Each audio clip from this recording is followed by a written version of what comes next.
ఈరోజు సువార్త ప్రకటన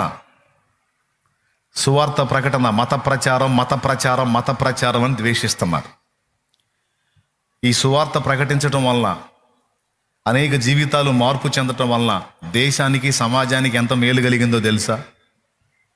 తాగుబోతనంలో ఉండి మారిన వాళ్ళు ఎంతమంది ఉన్నారు? ఇక్కడ చేతులు ఎత్తండి, ఇట్లా గల్దించండి. తాగుడు జీవితం నుంచి మారిన వాళ్ళు చేతులు ఇట్లా గల్దించండి. ఎంతమంది చేతులు లేచినాయో చూడండి. సరి గల్దించండి. వాళ్ళు వీడియో చూపిస్తున్నారు.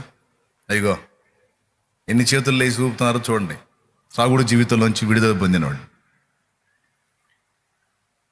ఒకవేళ వీళ్ళు మారకపోతే, వీళ్ళు అదే పాత జీవితంలో ఉంటే, వీళ్ళ కుటుంబాలు, వీళ్ళున్న సమాజాలు ఎలా ఉండాయో ఊహించండి. వారి ద్వారా ఎన్ని దారుణాలు జరిగాయో ఊహించండి. ఈరోజు వీళ్ళందరూ మారి కుటుంబాలు